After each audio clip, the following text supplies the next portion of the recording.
होतं, पण गेले दशक झाले जयंती हा शब्द साहेबांच्या पुण्यस्मरणाला लागलेला आहे. खूप खूप आठवण येते त्यांची. थोडं अजून त्यांना ईश्वराने आयुष्य दिलं असतं तर खूप त्यांची जी स्वप्न होती ती त्यांना पूर्ण करता आली असती. आणि त्यांचे एकही स्वप्न स्वतःसाठी नव्हतं, समाजाच्या तळागाळातील लोकांसाठी काम करायची त्यांची खूप इच्छा होती आणि मंत्री म्हणून ते खूप यशस्वी करू शकले असते. त्याच्यामुळे मला असं वाटतं की आज मुंडे साहेब हवे होते.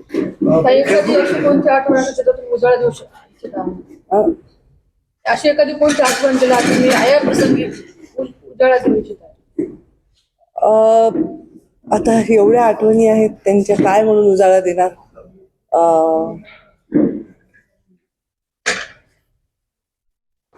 मुंडे साहेबांच्या माझ्या आठवणी खूप लहान आहेत, पण त्यांच्या कार्यकर्त्यांच्या इतक्या आठवणी. आता मी नागपूरच्या अधिवेशनालाही जाते तर विदर्भामध्ये पण लोक त्यांच्या आठवणी सांगतात आणि त्यांच्या बरोबरचे फोटो, अगदी एवढासा मुलगा असतो तो आज अर्ध्या म्हणजे मध्यम वयाचा आहे तो दाखवतो.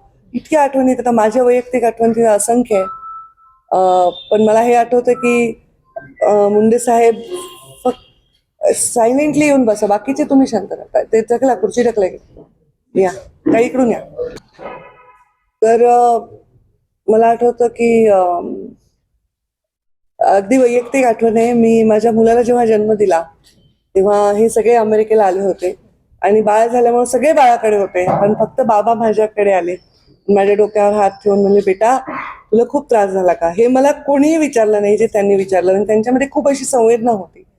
आम्ही जर झोपलेलो असो आमच्या रूममध्ये तर ते हळूच डोकावून बघायचे, हळूच दरवाजा बंद करायचे आणि त्यांना असं वाटायचं की डिस्टर्ब नाही केलं पाहिजे. इतकं ते आम्हाला सन्मान द्यायचे. एक मुलगी म्हणून जे सन्मानपूर्वक वागणूक मुंडे साहेबांनी आम्हाला दिली, ती वागणूक जर सर्व मुलींना त्यांच्या वडिलांनी दिली तर फार प्रगल्भ आणि कर्तृत्वान मुली घडतील असं मला वाटतं.